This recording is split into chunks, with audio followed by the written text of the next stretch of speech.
اعوذ باللہ من الشیطان اللعین الرجیم بسم اللہ الرحمن الرحیم الحمدللہ رب العالمین والصلاة والسلام علی خیر خلقہ محمد وآلہ الطیبین الطاہرین واللعن الابدی علی اعدائهم اجمعین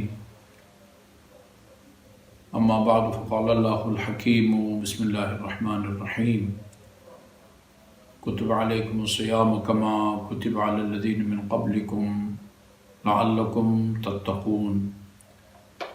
محترم ناظرین و سامعین، گزشتہ پروگراموں میں ہم نے روزے کی اہمیت بیان کرنے کی کوشش کی اور یہ عرض کیا گیا کہ یہ اللہ تعالیٰ کا امت مسلمہ پر ایک خاص عنایت اور مہربانی ہے کہ اس نے اس کے اوپر رمضان مبارک کے روزوں کو فرض قرار دیا اور اس کی برکتوں سے اور ثمرات سے بہرہ مند ہونے کی توفیق عطا فرمائی۔ رمضان مبارک سے متعلق بہت سارے احکام سے آگاہی ضروری ہے۔ سب سے پہلے میں آج اپنی ثوابدید یا اپنے ناقص عقل کے مطابق ان افراد کی نشاندہی کرنا چاہوں گا جن پر روزہ فرض نہیں ہے، روزہ ساقط ہے اور رمضان مبارک میں وہ افطار کر سکتے ہیں یا کھا پی سکتے ہیں۔ خدا نے قرآن میں بھی فرمایا ہے اور اس مضمون کی بہت ساری روایتیں بھی ہیں، لا یکلف اللہ نفسا الا وسعها۔ تکلیف جو ہے جس کا معنی ذمہ داریاں سونپنا ہے۔ اردو میں تکلیف کا معنی اذیت ہے، فلان کو فلان بات سے یا فلان چیز کے کھانے سے تکلیف ہوتی ہے، یعنی اس کو درد ہوتا ہے، اس کو اذیت ہوتی ہے۔ فقہ کی زبان میں تکلیف کا مطلب کسی کو کوئی ذمہ داری سونپنا، جو ذمہ داری سونپے اس کو مکلف کہا جاتا ہے۔ اللہ تعالیٰ مکلف ہے، وہ ہمیں وہ ذمہ داریاں سونپتا ہے۔ جس کو ذمہ داری سونپی جائے اس کو مکلف کہتے ہیں۔ ہم لوگ مکلف ہیں۔ لڑکا جب چاند کے حساب سے اس کے 15 سال ختم ہو، 16واں سال شروع ہو، وہ مکلف ہو جاتا ہے، یعنی وہ جواب دہ ہے، ذمہ داریاں اللہ تعالیٰ اس پر سونپتا ہے۔ اسی طرح جب بچی چاند کے حساب سے 9 سال ختم اور 10واں سال شروع ہو، یہ مکلف ہو جاتی ہے، یعنی یہ جواب دہ ہے۔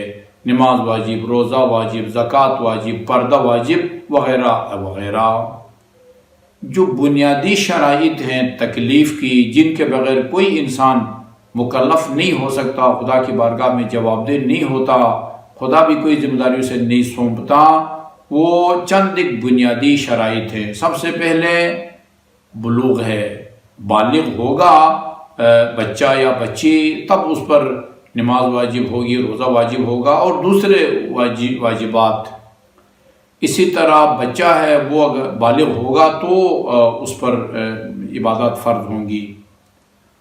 البتہ یہاں بریکٹ میں بلوغ کی نشانی اور علامت کی طرف بھی اشارہ ضروری ہے۔ عام طور پر یہی سمجھا جاتا ہے کہ لڑکا اس وقت بالغ ہوتا ہے جب چاند کے حساب سے اس کے 15 سال مکمل اور 16واں سال شروع ہو۔ دو اور نشانیاں ہیں اس کی بلوغ کی، اس کی طرف اکثر لوگ متوجہ نہیں ہیں۔ آج کے زمانے میں اکثر بچے یعنی 15 سال کے اختتام سے پہلے 14ویں سال میں بلکہ 13ویں سال میں بھی بعد بالغ ہو جاتے ہیں۔ لہذا ان تمام نشانیوں کا پتہ ہونا چاہیے تاکہ والدین وہ یعنی سن و سال اور عمر کے لحاظ سے تو وہ بلوغ کو معلوم کر سکتے ہیں۔ ہر کوئی جب اس کے ہاں کوئی بچہ ہوتا ہے اس کی تاریخ ولادت کو نوٹ کرتے ہیں میلادی اور قمری حساب سے، لہذا وہ دیکھتے ہیں کہ اب چاند کے حساب سے 16واں سال شروع ہے، اس کو روزہ رکھواتے ہیں۔ باقی دو نشانیوں کی طرف وہ متوجہ نہیں ہوتے، بسا اوقات ایسا ہوتا ہے کہ باقی ان دو نشانیوں کی وجہ کی روشنی میں وہ بالغ ہو چکا ہوتا ہے، لیکن والدین اس خیال سے کہ اب اس کے 15 سال مکمل نہیں ہوئے اسے روزہ نہیں رکھواتے، نماز کے اس کو پابند نہیں بناتے۔ اور وہ دو نشانیاں ان میں سے ایک یہ ہے کہ بچے کے زیر ناف جو بال ہیں، سخت بال، وہ نکل آئیں، اور دوسرا اس پر غسل جنابت واجب ہو جائے۔ ان دو نشانیوں کے بارے میں تو آپ کا بچہ ہی بتا سکتا ہے۔ عمر کے لحاظ سے تو آپ خود اپنی ڈائری میں دیکھ کے یہ معلوم کر سکتے ہیں کہ میرا بچہ بالغ ہوا ہے یا نہیں ہوا۔ باقی جو دو یہ نشانیاں یہ آپ کا بچہ بتا سکتا ہے کہ یہ دو نشانیاں ابھی ظاہر ہوئی ہیں یا نہیں ہوئی۔ لہذا میری تاکید ہے والدین سے، خصوصاً والد سے، کہ بچہ جب 13 سال کا ہو جائے، 14 سال کا ہو جائے تو اس سے وقتاً فوقتاً پوچھتے رہیں کہ یہ دو نشانیاں ظاہر ہوئی ہے نہیں ہوئی۔ اگر ہوئی ہوں تو اس پر نماز، روزہ اور دیگر فرائض اسی طرح لاگو ہو جاتے ہیں جس طرح 15 سال کے اختتام پر بچے پر لاگو ہو جاتے ہیں۔ یہ بنیادی شرط ہے بالغ ہونا۔ نمبر 2، عاقل ہونا۔ عاقل ہونا، عقل مند ہونا بھی شرائط تکلیف میں سے ایک بنیادی شرط ہے۔ اگر وہ دیوانہ، وہ جواب دہ نہیں ہے، وہ مرفوع القلم ہے، مرفوع القلم ہے۔ دیوانہ پر نہ کوئی عمل واجب ہے، نہ کوئی عمل حرام ہے، نہ واجب کے ترک پر وہ خدا کی بارگاہ میں جواب دہ ہے، نہ کسی فعل حرام کے ارتکاب پر یا اس کو بجا لانے پر وہ خدا کی بارگاہ میں جواب دہ ہے۔ دیوانہ۔ دو شرطیں۔ تیسری جو بنیادی شرط ہے وہ قدرت ہے۔ خدا اسی کام کی ذمہ داری سونپتا ہے جو انسان کے بس میں ہے۔ کھڑے ہو کے ہم نماز پڑھ سکیں تو کھڑے ہونے کی ذمہ داری ہے، واجب ہے۔ نہ پڑھ سکیں کھڑے ہو کے، پھر بیٹھنا ہے، پھر دائیں کروٹ، پھر بائیں کروٹ، پھر پشت کے بل، جس طرح بھی آپ نماز پڑھ سکتے ہیں اسی طرح آپ نماز پڑھنے کے پابند ہیں۔ تو تیسری جو بنیادی شرط ہے تکلیف کی، خدا کی بارگاہ میں جواب دہ ہونے کی، یہ ہے کہ بندہ قادر ہو۔ اور جو آخری شرط ہے وہ علم ہے۔ علم ہے، بندہ اسی چیز کا جواب دہ ہے جس کا اس کو علم ہو، یعنی جس کو بتایا ہی نہ گیا ہو، سرے سے اس کو یہ بتایا نہیں گیا ہے، جاہل ہے ایک چیز کے بارے میں تو اس کا جواب دہ نہیں ہے۔ البتہ یہ بھی اس نقطے کی بھی وضاحت ضروری ہے کہ جو جاہل ہے وہ دو قسم کا ہوتا ہے، ایک جاہل قاصر کہلاتا ہے اور ایک جاہل مقصر کہلاتا ہے۔ جاہل قاصر اس جاہل اور بے خبر آدمی کو کہتے ہیں کہ جس کے پاس کوئی حصول علم کا ذریعہ نہ ہو، ایسے علاقے میں رہتا ہے یا ایسے ماحول میں رہتا ہے کہ جہاں حصول علم کا کوئی ذریعہ نہیں ہے، احتمال بھی نہیں دیتا کہ جو چیز اس کو معلوم ہے اس کے بارے میں جا کے میں کسی سے پوچھوں، اس کو جاہل قاصر کہتے ہیں۔ وہ جاہل قاصر جو ہے وہ جواب دہ نہیں ہے۔ ایک جاہل مقصر ہوتا ہے۔ جاہل مقصر کا مطلب یہ ہے کہ نہیں، وہ عالم دین کے ہمسائے میں رہتا ہے، مدرسے کے پڑوس میں رہتا ہے، سوشل میڈیا کے ذریعے بھی اپنی معلومات حاصل کر سکتا ہے، لیکن نہیں کرتا، اپنی کوتاہی کی وجہ سے جہالت کا شکار ہے، یہ جاہل مقصر کہلاتا ہے، یہ جواب دہ ہے خدا کی بارگاہ میں۔ یہ نقطہ آپ کے ذہن میں ہونا چاہیے۔ تو تکلیف کی جو بنیادی شرائط ہیں وہ 4 ہیں۔ نمبر 1 انسان کا بالغ ہونا، مرد اور عورت کا۔ نمبر 2 اس کا عقل مند ہونا۔ نمبر 3 اس کا قادر ہونا، روزہ رکھ سکے، نماز پڑھ سکے، حج کر سکے وغیرہ۔ اور جو آخری شرط ہے اس کو اس شرط کا نام ہے علم۔ جاہل مکلف نہیں ہے، البتہ جاہل قاصر جس کے پاس سیکھنے کا کوئی ذریعہ نہیں ہے وہ جواب دہ نہیں ہے، اس کو معافی دی جاتی ہے۔ جو جاہل مقصر ہے، اپنی کوتاہی کی وجہ سے معلومات حاصل نہیں کرتا، تو وہ خدا کی بارگاہ میں جواب دہ ہے۔ چونکہ روزہ کی واجب ہونے کی بنیادی شرائط میں سے ایک شرط قدرت بھی ہے، لہذا کچھ لوگ ہیں کہ وہ اللہ کا فرمان ہے لا یکلف اللہ نفسا الا وسعها، اللہ انہی کاموں کی تکلیف دیتا ہے جو انسان کی قدرت میں ہو، بس میں ہو۔ جو انسان کے بس میں نہیں ہو، اللہ کی بارگاہ میں ہم اس کے جواب دہ نہیں ہیں۔ اس لیے وہ چند ایک افراد ہیں، روایات موجود ہیں، اور روایات کی روشنی میں ہمارے تمام فقہاء نے ان کے بارے میں فرمایا ہے کہ روزہ ان پر واجب نہیں ہے۔ ایک شیخ و شیخہ اور ذوالعطاش، شیخ و شیخہ یعنی بوڑھا مرد اور بوڑھی عورت، بوڑھا مرد اور بوڑھی عورت۔ البتہ صرف بوڑھا ہونا کافی نہیں ہے، بعض اوقات انسان اتنا یعنی بوڑھوں میں اس کا شمار نہیں ہوتا، لیکن مختلف وسائل کے نہ ہونے کی وجہ سے، مختلف بیماریوں کی وجہ سے اتنا وہ کمزور ہے، ناتواں ہے کہ وہ روزہ رکھنا اس کی بس میں نہیں ہے۔ اچھا، بعض اوقات ایسا ہوتا ہے کہ ماشاءاللہ واقعی بوڑھا ہے، 70 سال، 75 سال، 80 سال کا ہے، لیکن وہ فٹ ہے، یعنی صحت مند ہے، اور روزہ رکھنے سے اس کو کوئی تکلیف نہیں ہوتی، بلکہ روزہ الٹا اس کے لیے فائدہ مند ثابت ہوتا ہے، صحت افزا ثابت ہوتا ہے۔ جیسے رسول اسلام صلی اللہ علیہ وسلم کا فرمان بھی ہے، سومو تصحو، روزہ رکھو تاکہ تم صحت مند ہو جاؤ، یعنی روزہ کے نتیجے میں انسان صحت مند ہو جاتا ہے۔ بوڑھا ہے، بوڑھوں میں اس کا شمار ہوتا ہے، لیکن وہ روزہ رکھتا ہے اور اس کی صحت پر کوئی اثر نہیں پڑتا، نہ کمزوری محسوس کرتا ہے، نہ کوئی نقاہت محسوس کرتا ہے۔ ایسے آدمی بے شک بوڑھوں میں اس کا شمار ہوتا ہو، لیکن اگر وہ رکھ سکتا ہے تو وہ روزہ رکھے۔ تو وہ شیخ اور شیخہ، بوڑھا مرد اور بوڑھی عورت۔ اسی طرح ذوالعطاش، وہ آدمی جس کو زیادہ پیاس لگتی ہے، کوئی ایسی بیماری ہے جس کی وجہ سے پیاس لگتی ہے، شوگر کا مریض ہے، گردے کا مریض ہے، اور ڈاکٹر نے اس کو کہا ہوا ہے کہ آپ نے دن میں اتنا جگ یا اتنا لیٹر پانی آپ نے پینا ہے، ورنہ یہ روزہ آپ کو نقصان دہ ہوگا، گردوں کو نقصان ہو سکتا ہے۔ یہ ان پر روزہ واجب نہیں ہے اگر یہ نہ رکھ سکیں۔ اسی لیے تعبیر ہے فقہا کی، شیخ و شیخہ اور ذوالعطاش، جس کو زیادہ پیاس لگتی ہے، بوڑھا مرد اور بوڑھی عورت، اذا تعذر علیہم الصوم، اگر یہ روزہ نہ رکھ سکیں۔ اس کا مطلب ہے کہ بوڑھا ہے لیکن وہ رکھ سکتا ہے، اور روزے سے اس کی صحت پر کسی قسم کا اثر نہیں پڑتا، الٹا فائدہ مند ثابت ہوتا ہے، تو وہ رکھے۔ تو یہ